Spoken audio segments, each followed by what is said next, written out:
definitely love Israel, and I'll definitely say that it's worth coming here. I've been excited to see Israel. I've never been here before.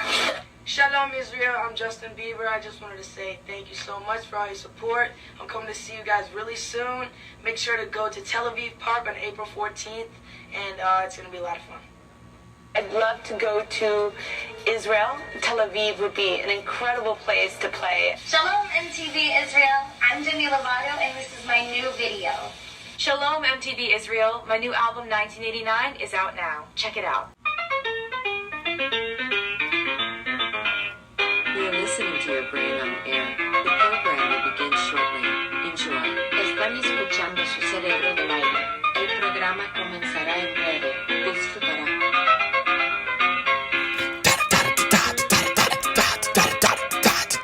Good afternoon, everyone. Welcome back to Your Brain on Air. I am your host, Ollie Vogt Larson, and an independent investigation is underway in St. Paul following a formal sexual assault complaint filed against the mayor, Kaohly, I think it's Kaohly, according to a letter sent to the city's attorney's office by an attorney representing St. Paul Police Chief Axel Henry. Chief Henry stepped forward as a formal complainant, yes, that's the word, after alleging the mayor engaged in inappropriate conduct and directed sexually suggestive communications towards subordinate municipal employees, including members of the police department. Now listen, I'm all one for gender equality. If the mayor of St. Paul was doing this and he was a man, I would look at him with a little bit, I'd have a little bit of suspicion in my eye. And maybe it's just the girl boss lover in me.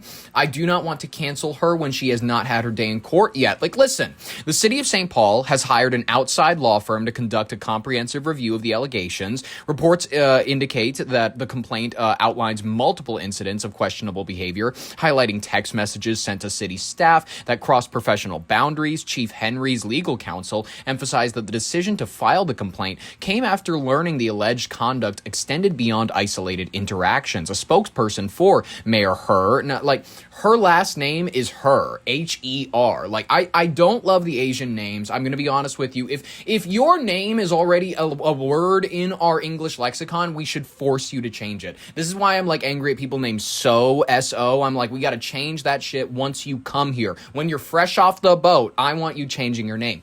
Mayor Her had a spokesperson come out and stated that the mayor holds deep respect for the city personnel, I'm sure she does, and regrets any unintended impact her actions may have had. So she's admitting that her actions may have had impact, unintended, but impact nonetheless. While declining further comment on any active probe, city officials confirmed there are no formal disciplinary actions or changes in leadership status that have been announced while an independent legal review remains ongoing. Now listen, I want this standard upheld for men. If a man gets accused of anything, I don't want him resigning. I don't want him stopping running for office. Graham Plattner, Jesus Christ, that was one of the biggest self-reports I'd ever seen in my life, was him going, look, guys, this alleged behavior of me, this big fat lady going on TV, she's been sitting on these allegations for 10 years.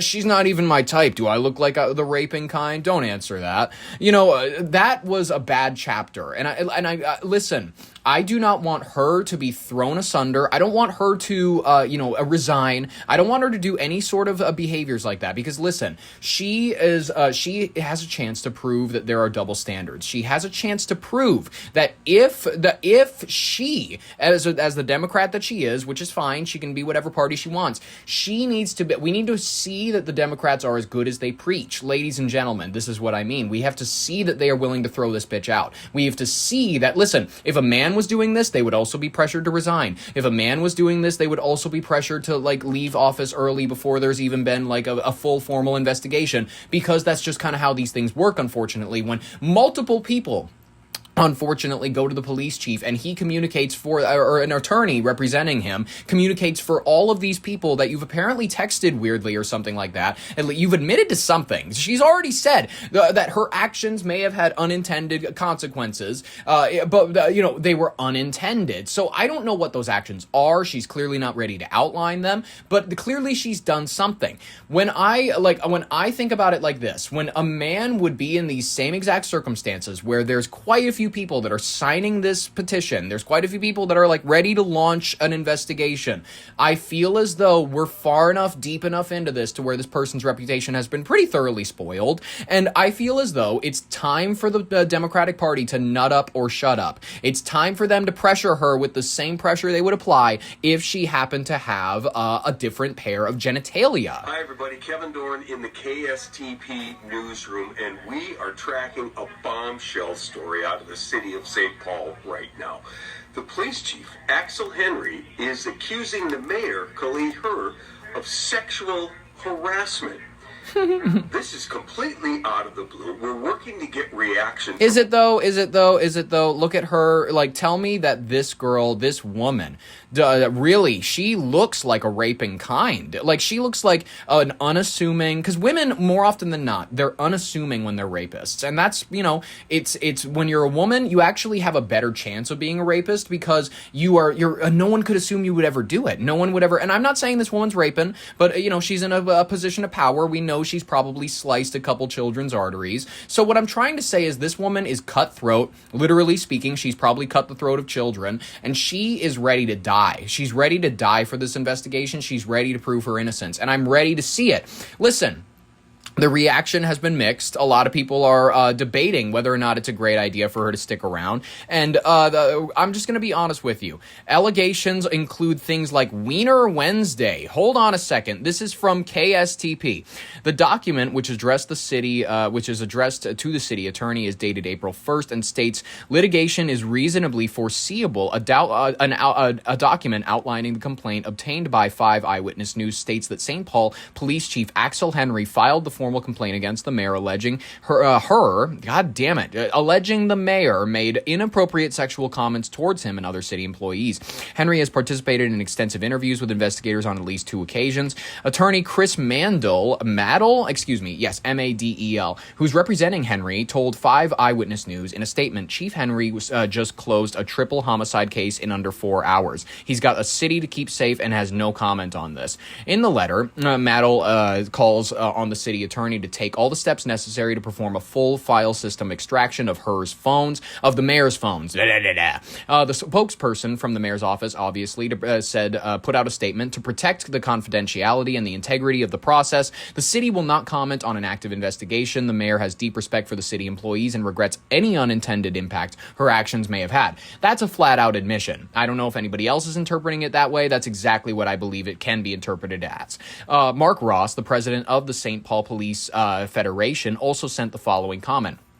Our obligation is to our membership, and the focus of the Federation will remain on supporting the rank-and-file members who are out in the community risking their lives every day. I am not in a position to elaborate further on this situation, but I do want the community to rest assured that our focus is on serving them with the commitment, class, and integrity that they come to expect and deserve. Allegations outlined, oh my goodness, I'm having fun with this one already. The letter to the city attorney claims her used one or more mobile phones to communicate inappropriate and indeed unlawful text messages. It includes what appears to be a screenshot of a message saying, Happy Wiener Wednesday. Wish I was having a hot dog emoji with you all on 6 today. A redacted picture is then included with a statement message saying, when she wraps you up in her blanket after you gave her a good wienering, with laughing emojis. Jesus. So she's a horny bitch, and she's got a lot of, she feels like one of those Asians who was very oppressed, maybe by her parents, sexually repressed, you know what I mean? And just like, she's been waiting for this position of power where she can be like one of the guys, she can make dick jokes, she can be like, but then also like kind of get off on it a little bit behind the screen.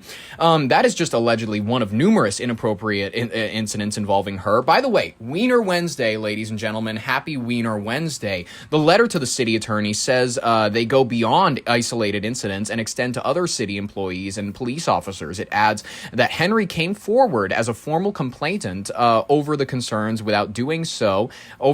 that without doing so, quote, the behavior will continue unchecked and may expose others to a retaliation for speaking out. Her made history as the first woman and the first Hmong. Excuse me. I always read Hmong as Hong. I know that that's not how it's pronounced. It's just very fun for me. To become mayor of St. Paul less than 7 months ago, recently she's been in the spotlight for St. Paul's budget problems and plans to clear homeless encampments. Oh yes, this is going to be very, very fun. I'm going to put this entire article in the description so that you guys can get the details of it. You can get the formal complaint. You can get all of that juicy good shit. Listen, this is maybe one of the most fun things that a mayor in Minnesota has done in a while. Like, were we the state that had a dog as a mayor? Did Minnesota have a dog as a mayor? Was that us or somebody else?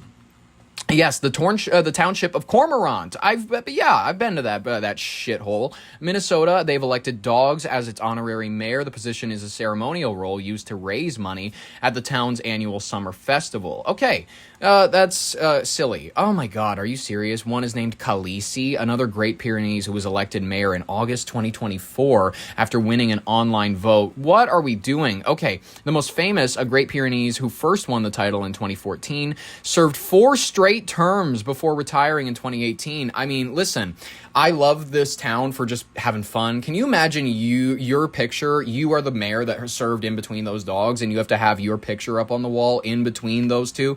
And it's like, oh yeah, there. Well, I mean, I'm going to be honest with you. When the human was in charge, there were potholes everywhere. There was nothing getting fucking done. Like, I'm going to be real with you. The dogs were doing a better running this city than a lot of the humans we've had in our history. Why do you think we keep doing it? Out of the blue, we're working to get reaction from all sides of this. The mayor's office, the police chief. We've got a letter outlining all the complaints and allegations. But we're going to have this for you later tonight, so I hope you can join us. Again, sexual harassment allegations against the mayor of St. Paul by the police chief. Hope you join us. This is just cool. I like this. Like, this is a fun one. I love when like a girl goes out there and is like, fuck the gender stereotypes, fuck your gender norms.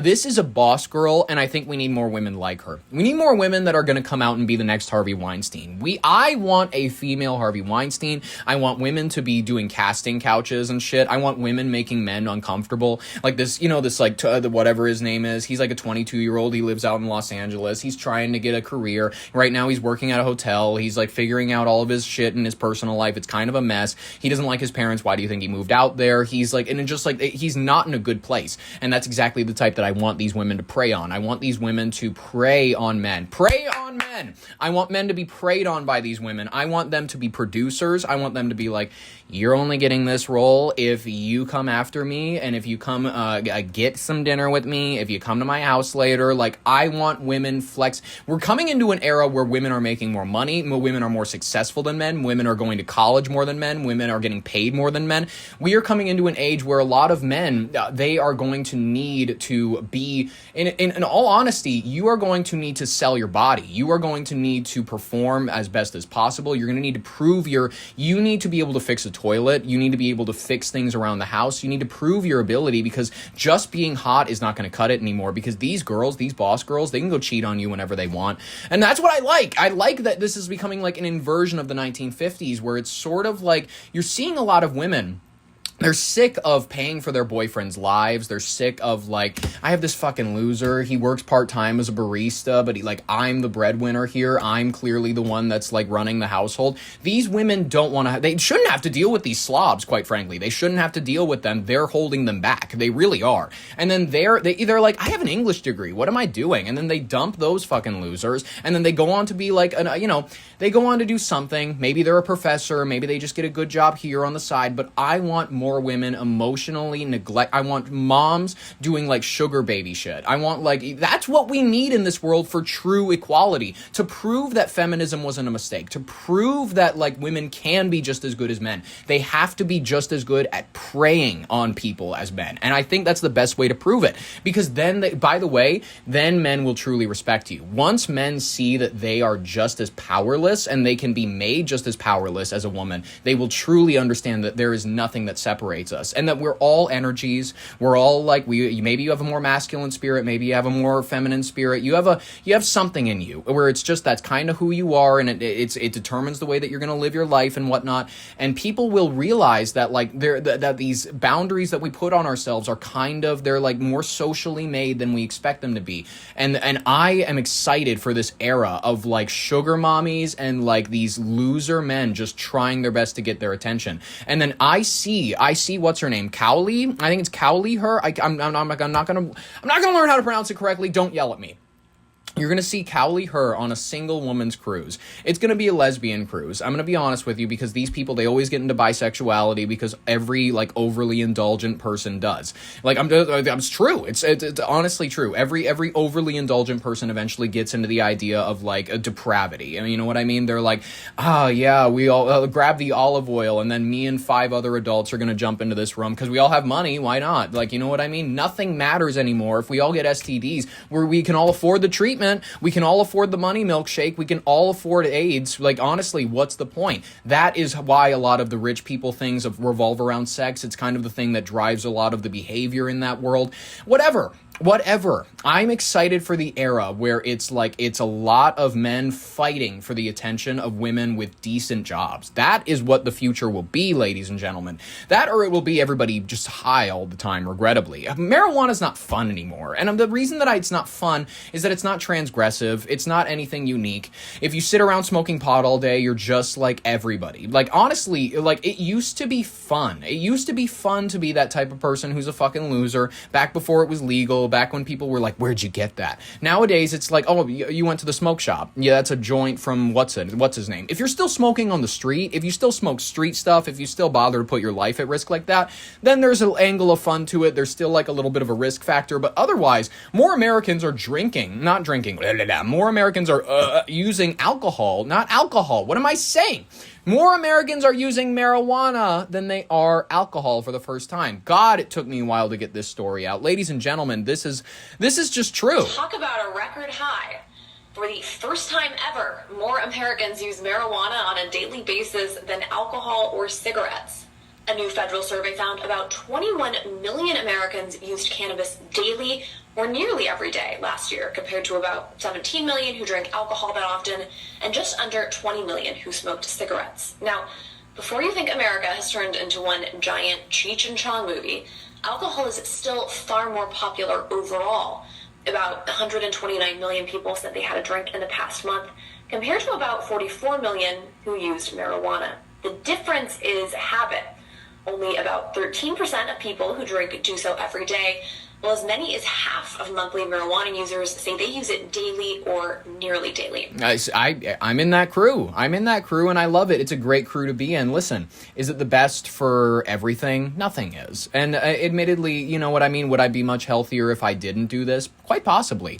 Would I be as creatively driven? Would I be as relaxed? Maybe I'd be more creative. I don't know. I honestly, there's nothing that you can do except for say that these are things that you will choose to engage with or you won't. And if it works for you for a while, sure, go for it. Try it out. Hopefully there's not that many risks. You know what I mean? Hopefully this vaping doesn't catch up with all of us in a few years, which admittedly it probably is going to.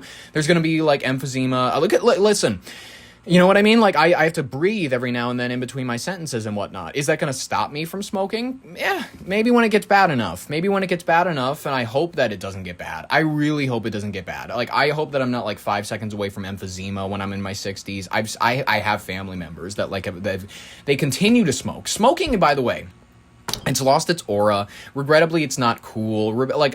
If you smoke at a party, or if you're the type to smoke like once a month, or maybe like even rarer, like when you're hanging out with people that you like, or when you're just once in a while, it's a very rare habit. Once you get to the beyond like once a week type of person, you're starting to be, I'm just gonna be honest with you. It's like it's a gross factor. It's like and it's not like, this is not a judgmental thing, because I know that judging people never helps them quit smoking. This is not supposed to be a judgmental thing. I'm just describing a truth that we all know to be true. And if it hurts anybody's feelings, that's just kind of what it is. There's like an aura. There's a sticky, icky factor around smokers. There's a lot of them where it's like, you smell like a hoodie. Most of the time, these people don't smell good. Most of the time, they have, regrettably, the cigarettes are not. Like, I'm not saying that every person who's smoking, you got to think about it this way. Every person who is smoking cigarettes daily, they don't, in their heads, they always are like, I don't feel great about it. Or some of them are like, I've embraced it, I'm fine with it, I'm going to smoke till I die. But there are more often than not, there are people that are smoking Marlboros or whatever, and they're going, I know this isn't great for me. I know this is not the best for me, and I know this is going to have adverse effects. But it's not today. And most of the people not today themselves until they're 50. Most of the people not today themselves, they start smoking in their early 20s. They're like, what am I doing? Who do I think I am? People think I'm like, maybe when I smoke, people think I'm a musician. Maybe people think that I'm just like this artsy guy. And people think it has this aura, this factor, and they're like, I'll keep it on.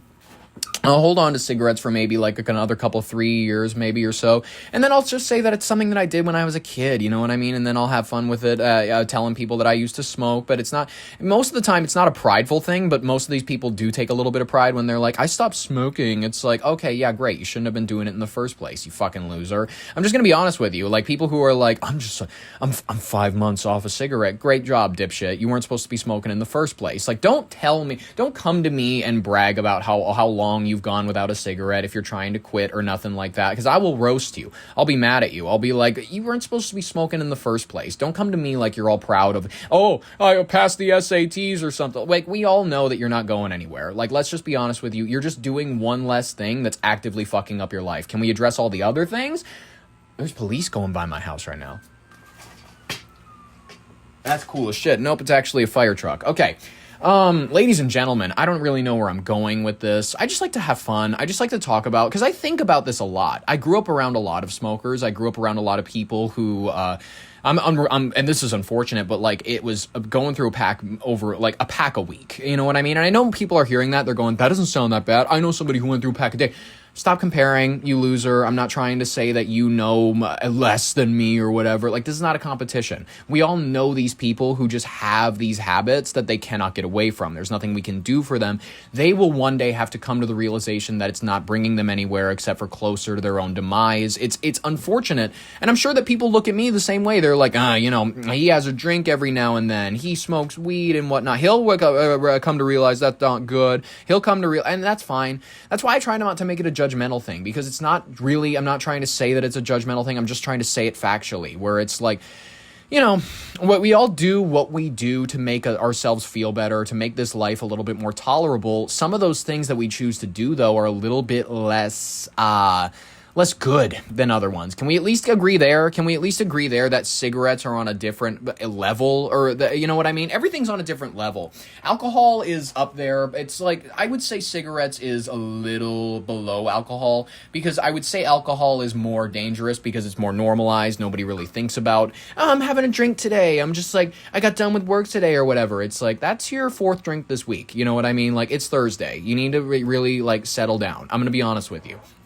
If you're at the point where you're drinking every day after work, smoke weed. What are you doing? And if you're the type of person where it's like, I like to get crossfaded, and I like to smoke, and I like to drink, you're gluttonous, and you're indulgent, and admittedly, like, yes, that does it. Yes, it feels good, and I like smoking and drinking, and I like doing that every now and then. Every now and then, though. The people that come home, and they pour themselves a cocktail, and they spark up a joint, I'm like, okay, you already are having the memory issues. Like, that's guaranteed later in your future. But the alcohol thrown on top of the weed, like the dementia and Alzheimer's risk that we're dealing with at this point, I'm just going to be honest with you. It's a lot of these people where they do work hard. So they're like, I play hard, so I deserve to relax hard. I'm like, I'm not trying to take that away from you. I'm not trying to deny that you work hard. I'm not trying to deny that whatever you do is a stressful job. I'm not trying to, no one's trying to deny you anything. We're trying to save you. We're trying to make sure that you stick around long enough. You know what I mean?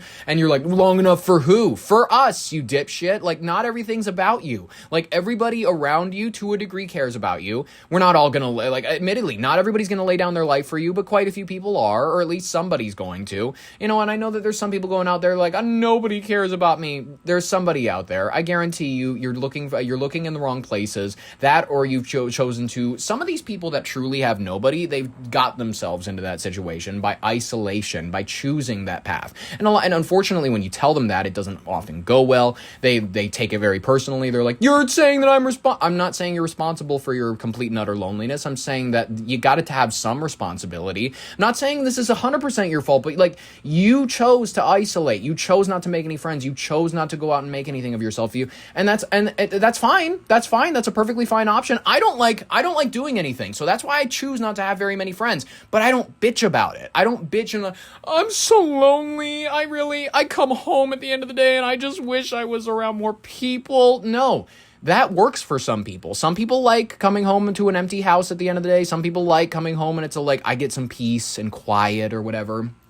I can't deal with friends. I can't deal with like somebody wanting my attention every other week. I can't deal if it's a regular thing. If I can keep up with you in texts, if I can keep up with you in Instagram Reels or something, just like if I can keep up with you I'll keep with you while I live out my ordinary life. That's an ideal friendship. I prefer not to have the folks that are needy. You know what I mean? I'm just going to be honest with you. Friendship doesn't work. Friendship is overrated. Continue to smoke cigarettes. It's probably better than friendship.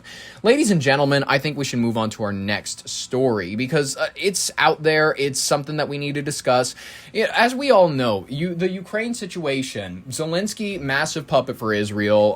The whole situation up there is silly. It's not a conflict that I believe we ourselves ever needed to get involved in, or we needed to ever pour any money into. But a lot of people felt differently. A lot of people made it a very personal issue. A lot of people went, I went to school with a Ukraine. I know some of my friends are Ukrainian. What do you mean friends? Wait a minute. If I went to this person who you claim is like your friend, and I ask you, hey, do you know this person? They'd go, I've talked to that person. I've talked to them before. They're not your friend. I promise you, they're not your friend. They might be friendly with you, but they're not your friend. If you don't know anything interpersonal with them, if you knock it off. Nobody's friends with a Ukrainian. Let's be real.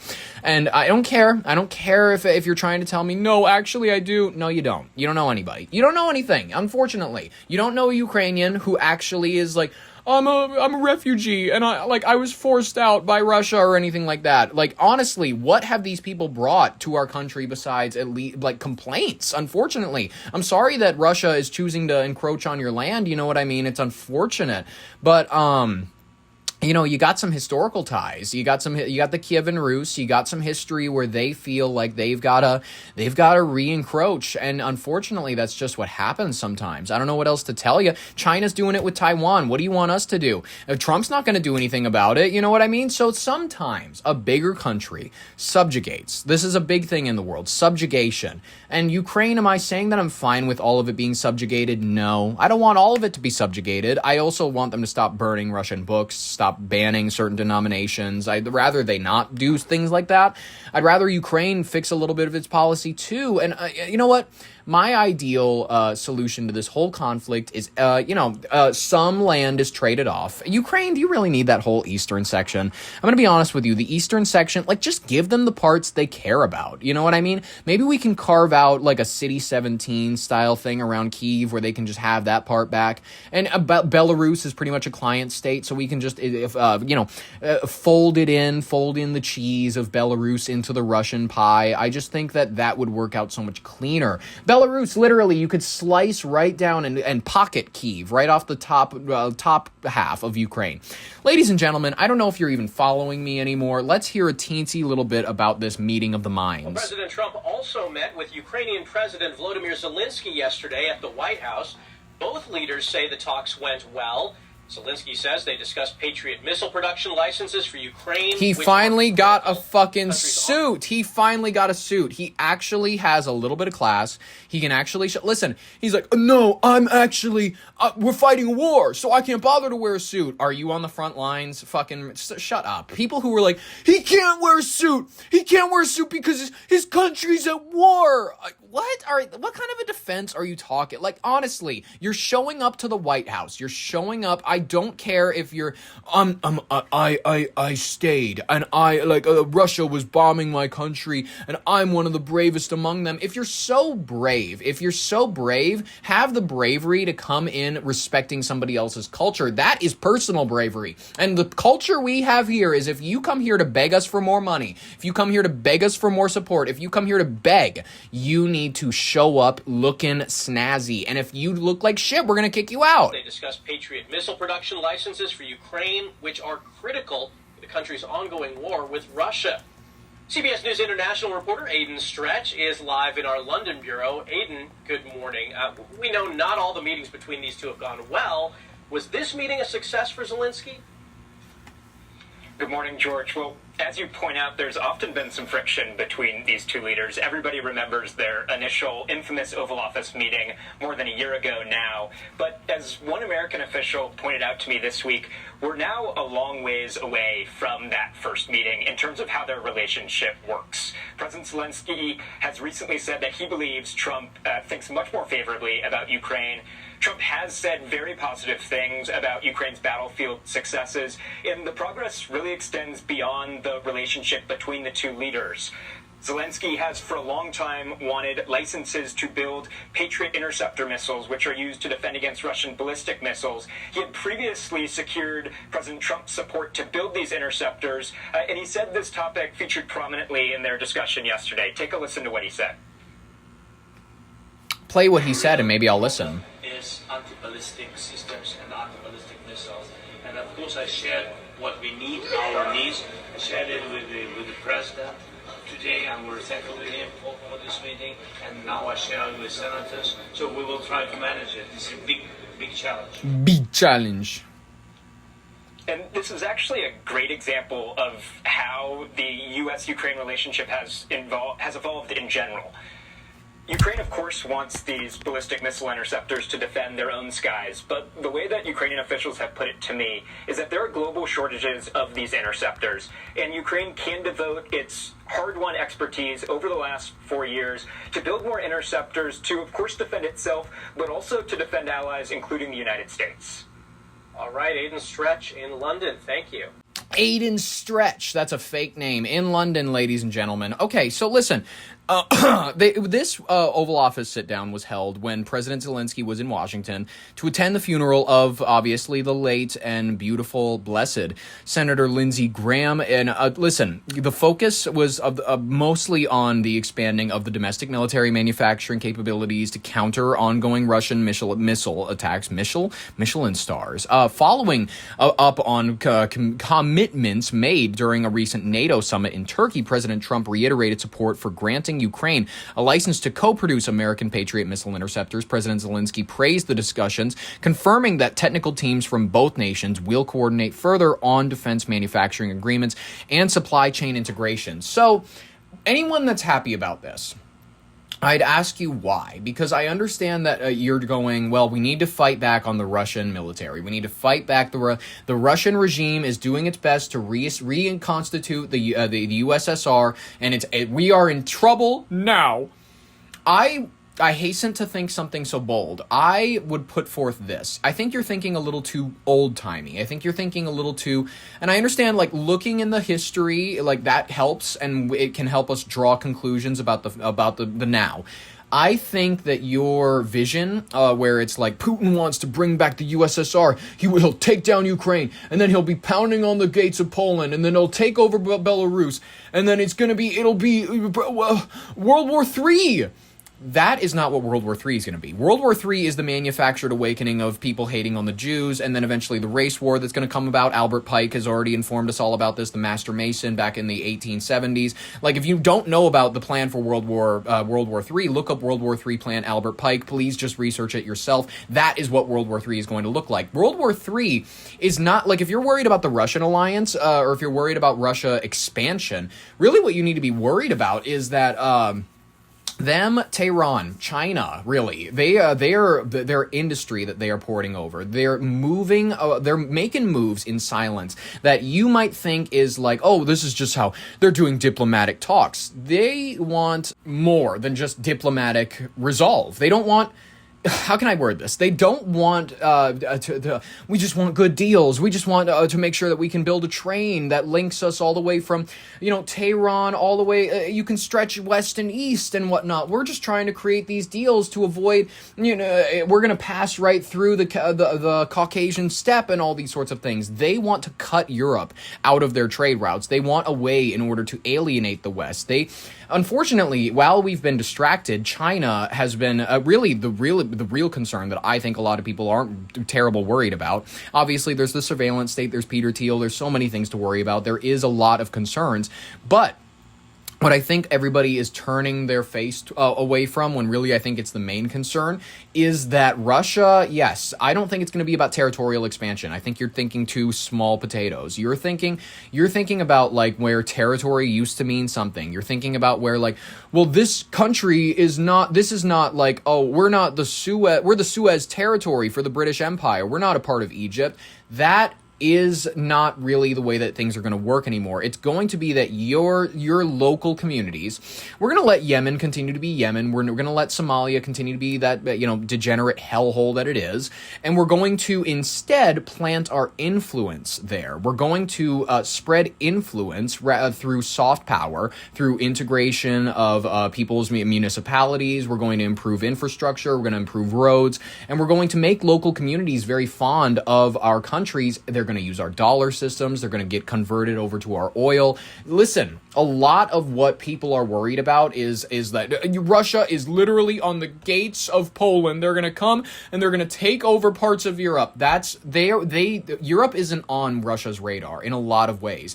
A lot of ways, Russia realizes that it is more so an Asian country and it has a better chance of interlinking itself with the eastern side of the world than it does with the West. Because listen, we had a chance to fold in the cheese. We had a chance to fold in Russia after World War II, after the Soviet Union collapsed, after the whole situation over there went messy. We had a chance to fold them into the system lightly. We had a chance to bring them in. We had a chance to welcome them. We had a chance to build a system that began to work with them. And does it always go perfectly? No. Welcoming China into the World Trade Organization in 2001 in my opinion, did not go great. Was it a great thing for symbolism? Was it a great thing to make everybody feel great for a fucking couple of seconds? Yeah, but it was not I wouldn't call it an ideal move when it comes to America's interest. And of course, America's interest always changes depending on who you're talking to, but I believe America's interest is having the best possible relations with the best possible nations. And whatever that means to you, I guess it can be interpreted many ways. I guess that's why it's good I'm not a lawmaker, ladies and gentlemen. But listen, we can move on. I want to move on to the next situation because everybody knows that Trump is gonna, he's gonna do what he does. He's gonna, he's a businessman where everything only goes as good as he needs it to in that moment. And it seems like things with Ukraine are going good. And by good, that means that you are gonna definitely be paying for quite a bit more of the conflict that's happening over there. And believe it or not, it's like we are gonna continue to have these pseudo conflicts where we're not sending very many troops over there. Sure, there's like 17 people dying in Iran. Who cares? No one cares. We'll hang the flag half-mast, but are we going to stop? Are we going to stop anytime soon? Absolutely not, because we have a point to prove. What exactly is that point? Trump has not been able to illuminate that this entire time. Ladies and gentlemen, let's move on to the Biden tapes. This feels like a horror movie. Like, okay, the Biden tapes were released after a long legal battle and hours of audio recordings featuring... What are you doing? Miss Kitty is here. You want to talk about Joe Biden? Yeah, you do. You want to come sit? Come sit here. Just lay down with me. I'm recording. All right, ladies and gentlemen, she always comes, she sits at the desk and whatnot, and if you want, the chair is available. It's open in there. You can go sit. How you doing? You come in here because the fan's on? I know. Ladies and gentlemen, Gui, this beautiful kitty, she is just so precious. She is everything. What are you doing? Are you going to turn around? Where are you going? Are you going to lay down anywhere? I'm doing the show right now. I was just about to get into Biden, and now everybody's mad at me because I'm talking to you. She's beautiful. She's a Norwegian forest cat. She is a tuxedo Norwegian forest cat. She's got this beautiful, it's like all black all around her fur, and then like, you know, the tuft area, like right on their chest and whatnot. It's like a perfect suit look. It's like, it's white right there. She's got little socks on, like her feet are also white, except for like, it looks like she has a hole in one of her socks. Like there's a black part of the fur, and then that's the joke, is that it's a hole in the sock. Are you gonna go sit over here now? Are you just going to sit? Yeah, okay. Ladies and gentlemen, I'm so sorry. This is disastrous. This is so unprofessional. Would you like to just sit for the remainder of the recording? Okay, sounds great. Ladies and gentlemen, speaking of audio recordings, hours of audio recordings featuring former President Joseph Robinette Biden discussing his 2017 memoir with ghostwriters have been publicly released following a lengthy legal fight. The recordings obtained and published, I'm sorry, she's being naughty. Well, like, come sit next to me. Don't mess with stuff. She's being so rude. She's like, looking through laundry and shit. You don't have to do that. You can come sit down here. Yeah? Okay. Well, okay. All right. She's settled. She's laying down next to me. She wants to listen. The recordings were obtained and published by the conservative legal group Oversight Project after a federal appeals court rejected efforts to block their disclosure. They capture private conversations from 2016 and 2017 as Biden prepared for his book, Promise Me, Dad. He's got a new book coming out. I want to address this, though. In the Epstein files, there's repeated claims, and it's like emphasized that this Biden that we had, at least when Epstein was able to email, was not the Biden that we were used to. And as a matter of fact, there's claims that Biden was killed in a firing squad in 2019. Many people are hearing this. They're going, what? And also, does it talk, many people, they haven't even read the Epstein files. In 1995, Donald Trump apparently died. And there has been a fake Donald Trump playing him this entire time.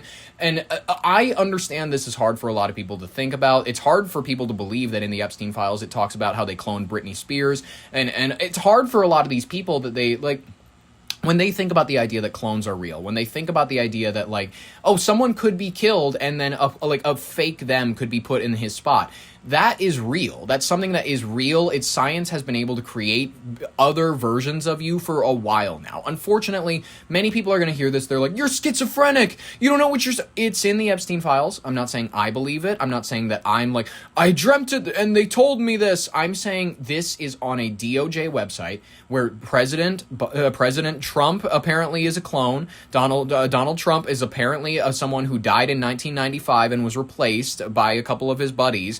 And then Joseph Robinette Biden Jr. was killed in a firing squad in 2019 and has been replaced. And by the way, if you look at the Biden mask theory and whatnot, if you look at how his earlobes have separated, I'm not for a second, it's not hard for me to believe that we are dealing with like a double. We're dealing with like a person who is playing Joseph Biden, probably wearing like prosthetics and things on his face in order to get him to look kind of like how Biden would look at his age.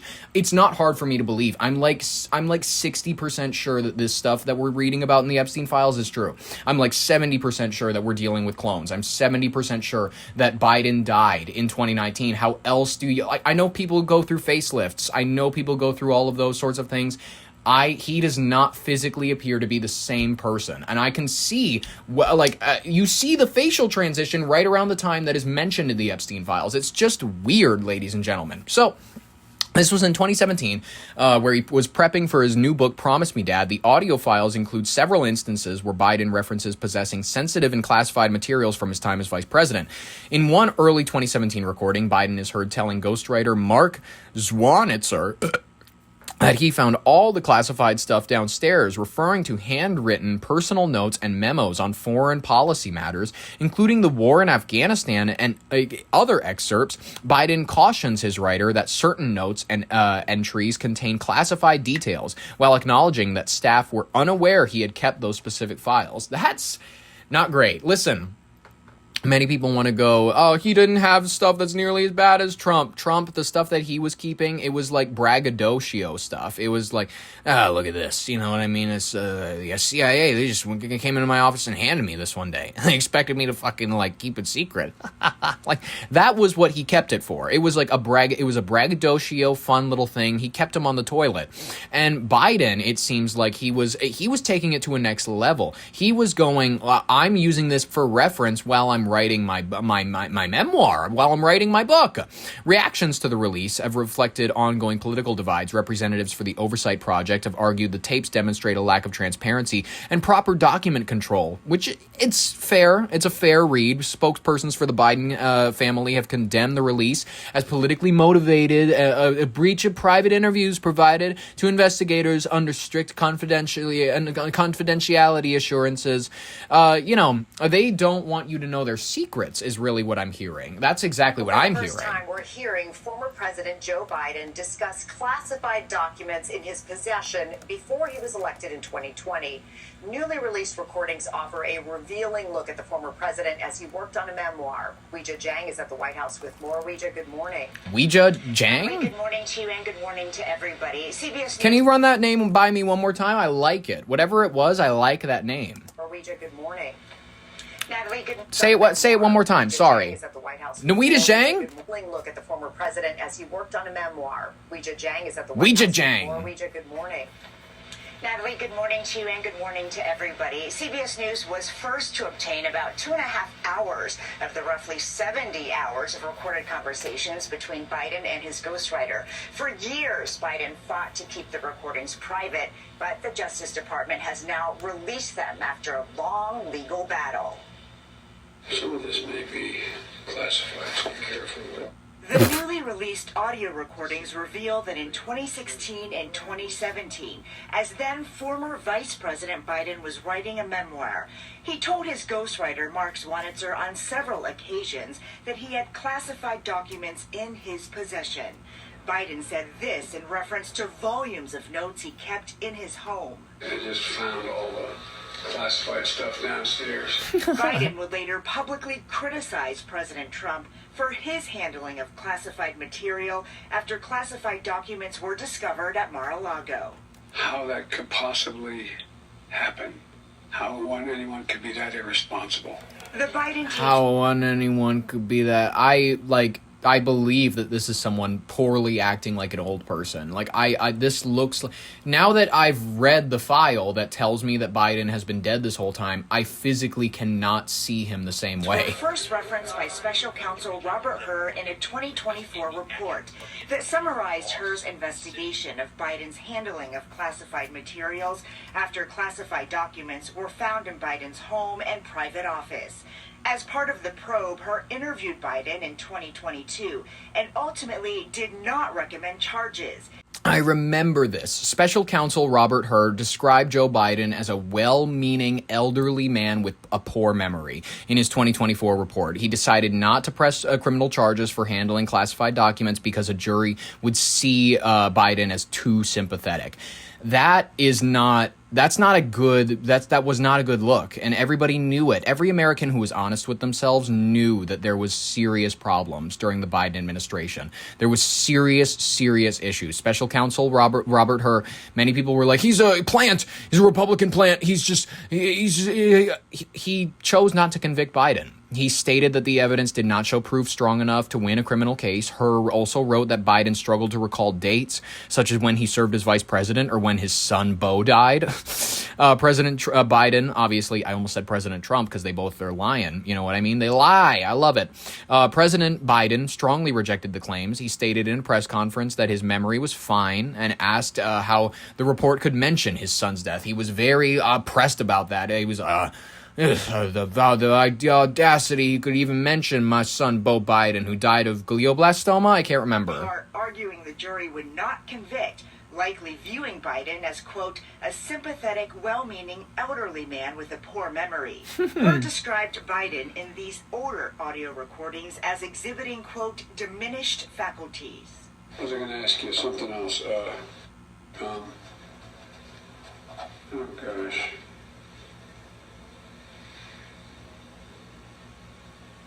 I can't think what it is. That's me right after I've taken a hit. Like, I am going to be so honest with you.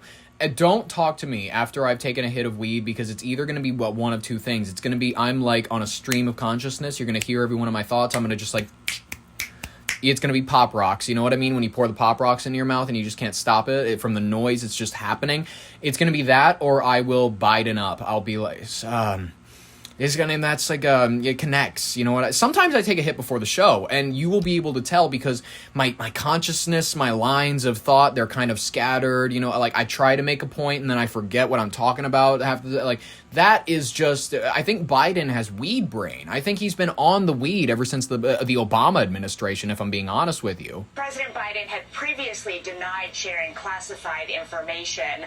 A spokesman told us, quote, President Biden's conversations for a book a decade ago that discussed his late son are private and were provided to the Department of Justice on the express condition they stay that way, reversing course and making them public. It's just the latest example of this administration weaponizing the DOJ for political retribution. Oh my God. All right, Ouija, thank you very much. Weaponizing the DOJ, the system. Ladies and gentlemen, I think we should just move on to the rapid fire section of today's headlines. A lot of things that you need to know about in order to keep your media diet healthy. We'll try to make it quick because honestly, I didn't expect to talk that much about the St. Paul mayor. She's just very fun for me. 4 women have accused Oscar-winning actor and 30 Seconds to Mars frontman Jared Leto of criminal sexual assault, with the alleged offenses having taken place when the victims, were teenagers. Despite repeated attempts to contact Jared Leto, he has not responded to the BBC about the allegations. 4 women have accused Oscar-winning actor and 30 Seconds to Mars frontman Jared Leto of criminal sexual conduct, with the alleged offences taking place when they were teenagers. One of the women says she was subjected to sexual assault in a motel bathroom when she was 17. Another says the Hollywood star threatened her with sexual assault when she was 19 and had been unexpectedly left alone with him in a hotel room. One of the women who was... This man's hair, when he's going through his long hair era, which he still, I think does he still have the long hair? He looks like every mom that's kind of, you know, they're tired. They didn't have time to run a brush through their hair this morning. They had to get up. They had to get the kids to school, but they still are, like, holding it together. I love men with long hair because they always look like stressed-out moms. At the time says she had sex with Leto in California when he was 34. The age of consent in the US state is 18, which would make this a criminal offence. She said Leto shrugged off a conversation about the age of consent. She spoke to the BBC on condition of anonymity, which she is owed by law. 2 other women we spoke to during our investigation have decided to waive their right to anonymity. Alex was a model in London in 2013. She was 19 when she was invited to see a 30 Seconds to Mars show through her modelling agency. After the show, an assistant invited Alex to an after-show party at a hotel. When she got there, Leto was alone. He was 41 at the time. Then I'm sat there and saying, okay, well, my phone is dying, so I can't really get home from here. So I ask him if he has a phone charger. No, I don't. Okay. I also don't have any cash left. Could I get some cash to get a cab home? No, I don't have any cash. Why are you trying to beg this guy for money? It sounds like you assaulted him. I was sat in my chaise longue kind of thing. So I was kind of like thinking to myself... Was he like, you're only getting money for that cab ride if you find it on me? Could I just sleep here? Alex says that Leto threatened to sexually assault her while she was asleep. I asked him, can I just sleep here then? And then he just goes, if you're gonna sleep here, you're gonna wake up with a in your ass. Holy shit, man! That's an intense way... Listen... I've had guests over. I think I try to be as good a host as possible. That seems like it's overstepping quite a few boundaries. You're gonna sleep here. You're gonna wake up with a in your ass. Isabel, not her real name, said she met Leto at her job in Las Vegas when she was 17. He was 30. He asked to hang out after her shift and meet at his motel. I didn't think much of it. I just was like, oh, he's still getting ready and we're going to meet up there and then we're going to go out afterwards. I swear it's hard. Instead, she says Leto sexually assaulted her. I don't think I ever, so recently, ever blamed him. I always blamed me. Listen, this is terrible. This is awful. Whether or not these allegations are true about him is yet to be seen. He has had no public comment. Are you seriously scratching the carpet while I'm talking about this? The cat is scratching the carpet. She's very deeply uninterested in, like, whatever. Like, victims? My cat's like, who the fuck's the victim here? You want to say something to the people? Yeah? You gonna say something? She's so sweet. Ladies and gentlemen, Gui is not a fan of this bitch. She thinks she's lying. And in all honesty, I think the cat's convinced me. I think this bitch is lying. I love Dallas Buyers Club. I love when he plays the tranny. He played the best Joker. You can't correct me. It's not wrong. Listen, you just don't understand his vision. You don't understand that he was just trying to aura farm. He wasn't trying to play a good Joker. He was just trying to be there. And if you don't understand that, if you're not as intelligent as me and my cat, I don't know what else to say. I don't know what else to say, but that's your fault. That's you. Ladies and gentlemen, let's talk about our situation going on with the wrong kind of terrorist. Listen, there was an attack on a pride parade last weekend in Germany. A terrorist attacked a pride parade in Berlin. But Germans, they seem very unable to call out the ideology that caused it. Some people want to call it right-wing. Some people want to say this is homophobic, right-wing Christian people. And I have a lot of issues with the Christians. But you got to give the Christians one thing. The homophobic, not the homophobic, but the homo stuff that goes on in the church, they just hide it quite a bit better than the Islamists do. The Islamists hate the gays. And the Islamic people, the Muslim people, like, I wish they didn't throw people off of roofs for being gay. I wish they threw them off of roofs for, like, I don't know, liking, let's be honest, Annie's mac and cheese. That shit's disgusting. But let's hear a teensy little bit more about this situation. A horrific attack at a pride parade in Germany has left a woman dead. So why are people in Europe scared to call out the attacker for what he was? On Saturday night, an Islamist terrorist drove a van into a crowd attending Berlin's Pride March. A woman was killed and 29 people were injured, several critically. The driver then got out and attacked more people with a machete before running away into a nearby park. Police have identified him as Abdul Balut, a 21-year-old German citizen of Lebanese descent, born in Germany. Prosecutors say he traveled to Lebanon in 2025, hoping to reach Syria and then join ISIS, and was convicted in Berlin this May of preparing an act of violence and for posting ISIS propaganda. He was given a suspended sentence and walked free. He'd been ordered into a de-radicalization program and had a class booked for Monday. Police shot him dead on Sunday. But this is where it gets strange. At a vigil for the victims by the Brandenburg Gate, a singer called Naya took to the stage and told mourners what had shocked her the most. Her first thought, she said, was that she hoped the driver wasn't someone of Muslim or migrant background, but a Christian white person. He wasn't, and she made no secret of her disappointment. She then moved on to talk about intersectionality and closed with, and that's beautiful. She never mentioned the woman who died. Hours earlier, while police were still hunting the man, a reporter for a German news channel told viewers that the queer community feels threatened above all by right-wing forces, despite the fact that the far right had nothing to do with this attack. The police weren't much better either. During the manhunt, they asked the public to share their appeal for information, but kept the suspect's photograph of their own social media accounts, citing European privacy law. German authorities not only failed to stop this attack by a suspect known to them, but now Germans can't even name the ideology responsible. Privacy laws are, to a degree, I can understand them. A lot of people will go, well, okay, we don't publish the name of shooters. We don't publish the name of people who engage in, like, a mass shooting or, like, a severe, gross crime, or if they commit, like, whatever. We don't put out their name because we don't want them to get the attention, because weirdly, in, like, America, you guys, your murderers get a lot of attention. Women fawn over them. They put them on their bedroom wall more than they put musicians on their bedroom wall these days. Like, it's scary. We don't want that in our country. And to a degree, I can understand that.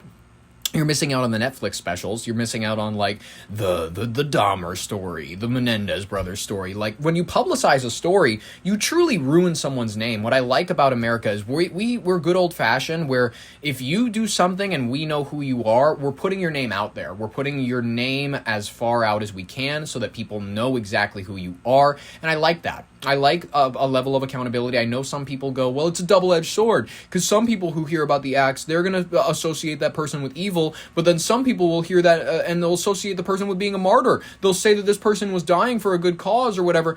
That's a risk that, unfortunately, is always going to exist whether or not we choose to give out the name. Some people are going to take from this story of horror that it was horrific. Some people are going to take it as inspiration.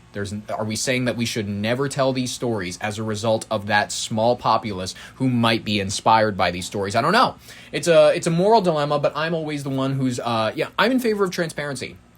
I'm in favor of criminals having their lives exposed, having their faces known. I'm in favor of people knowing who the criminals are. There's nothing wrong with that.